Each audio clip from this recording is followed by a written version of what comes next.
Olá, pessoal! Estamos mais uma vez aqui iniciando um novo curso para vocês, certo? Por quê? Muitas vezes as guerras, os conflitos atuais nos trazem grandes dúvidas sobre o posicionamento de cada país nas peças do xadrez universal, né? E até mesmo em relação às instituições internacionais, como por exemplo a ONU hoje, né? No conflito que nós temos entre Rússia e Ucrânia.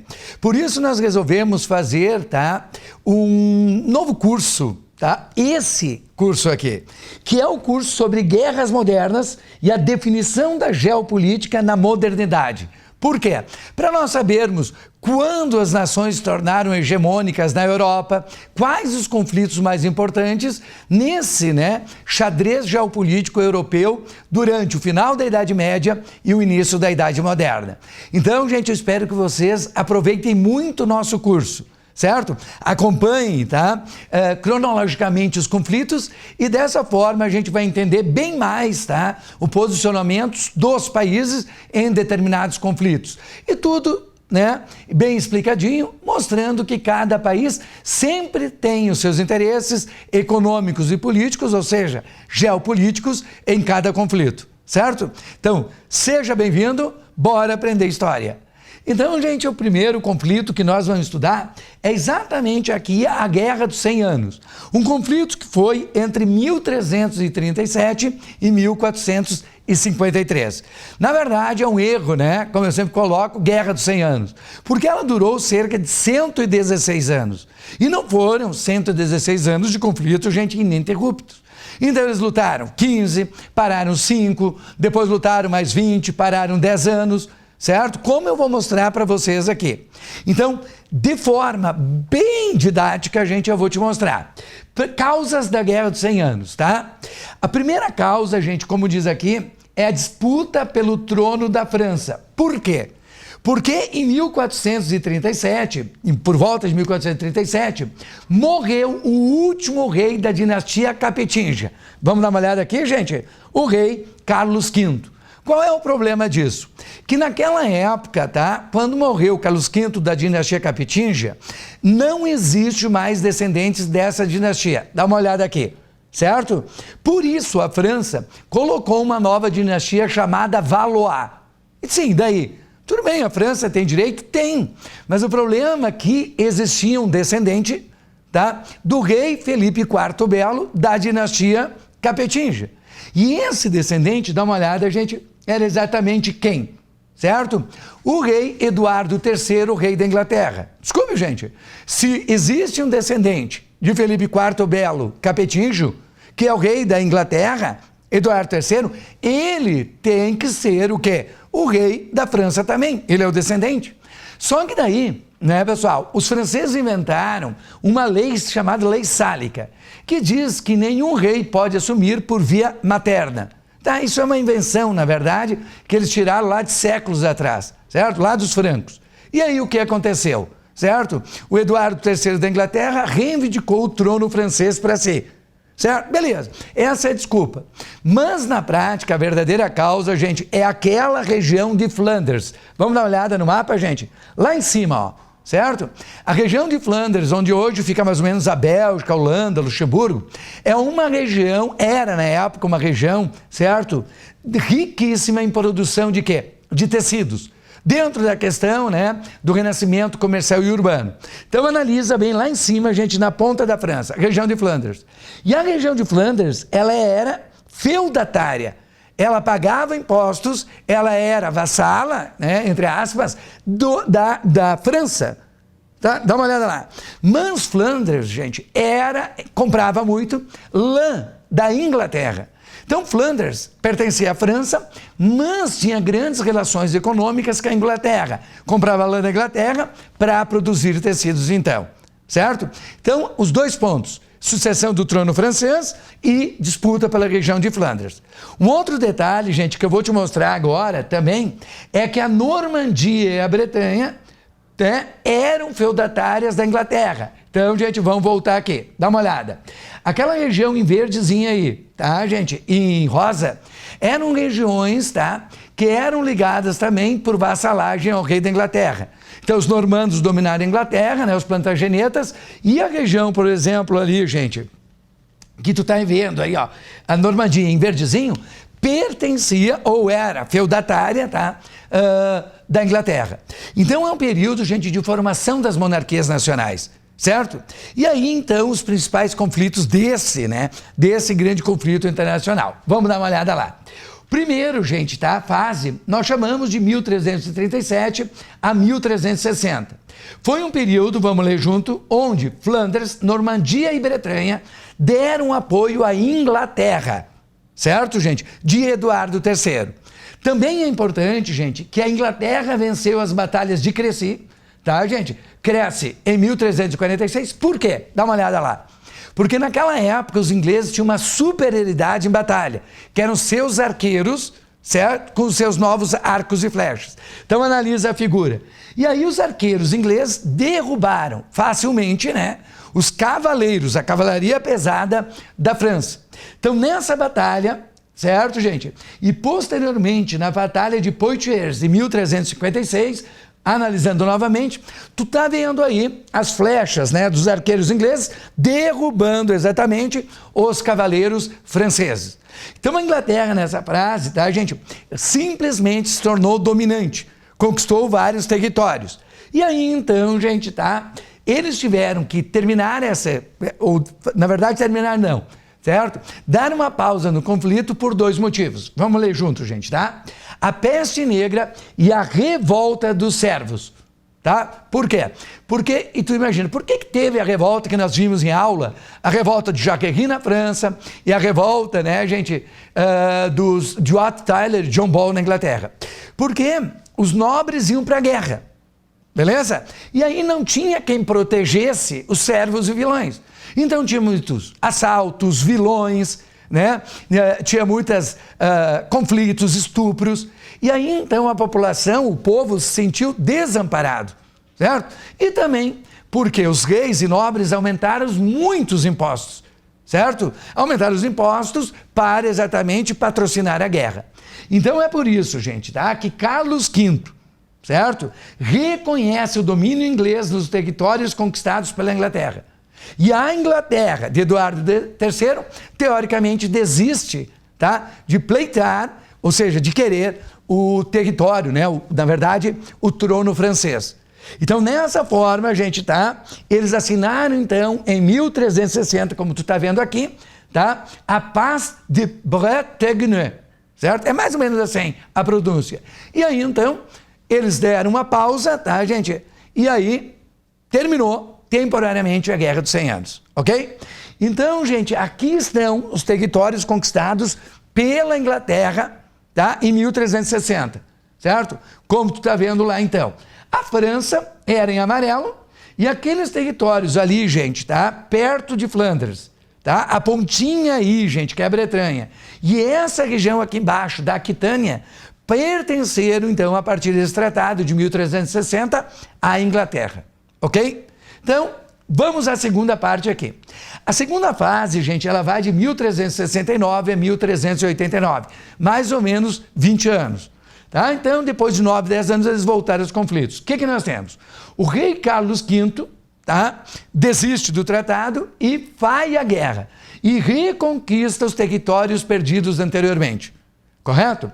Então, isso graças a um grande cavaleiro francês, vamos lá dar uma olhada, gente, Bertrand do Guesclin, tá? Ou Bertrand do Guesclin, certo?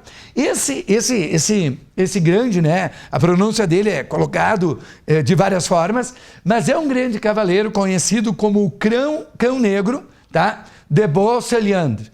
E esse cara unificou as tropas francesas, que eram bem dispersas e tal, dos nobres, né? Que não eram muito fiéis ao rei da França.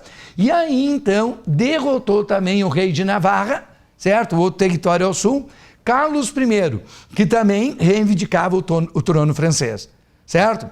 Então, graças a esse nobre, gente, o Bertrand, ele conseguiu vencer várias batalhas. E dessa forma, então, nós assinamos a chamada Trégua Forçada, tá? De 1389 a 1415, certo, gente? Por quê? Porque a França recuperou, e aí tanto a Inglaterra e a França passaram por problemas de sucessão. Morreu Eduardo III, tá? Morreu o rei também, gente, tá? Da França, e aí então, devido aos problemas de guerra civil interna e sucessão, eles fizeram a Trégua Forçada, certo? Entre 1389 e 1415. Beleza, gente? Então aí está, né, o Bertrand de pé, certo? A cavalo, na verdade, certo? E aí então as tropas de Carlos I de Navarra se rendendo então às tropas francesas. Então, gente, bem importante.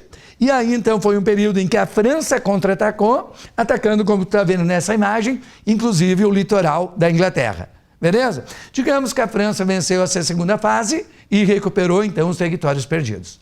Seguindo, então, gente, vamos à terceira fase, que é a fase de 1380 a 1422. Nessa fase, entra o rei inglês, tá? Ricardo II. O rei inglês Ricardo II, vamos dar uma olhada lá, enfrenta as revoltas servis, certo? Contra o aumento dos impostos e a desobediência também dos nobres.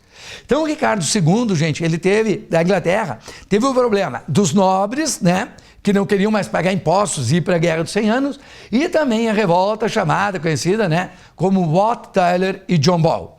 Então, gente, tá, esses caras, os nobres, principalmente, apoiam, tá, a coroação de Henrique V, que vai vir a ser, tá, gente, um grande conquistador na França e que vai ser imortalizado, né, nos livros de William Shakespeare, Henrique V. Então, dá uma olhada lá.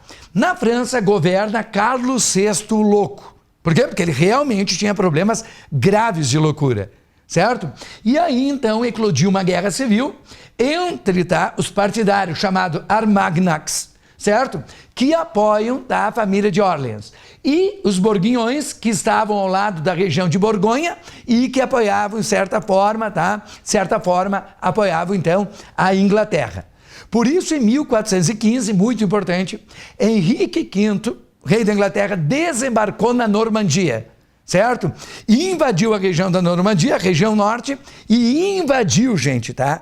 Paris, após vencer a grande batalha de Agincourt. Vamos dar uma olhada, gente? Então, isso é um filme muito antigo, que eu gosto de colocar, né, pessoal? Que ele tá aí, o ator, né, com as roupas, tá? Ou como, né, o escudo que defendia Henrique V. Então, aqui está Henrique V, grande vencedor desse período, e ele, então, nessa batalha, venceu os franceses através da Normandia e invadiu, gente, Paris. Beleza?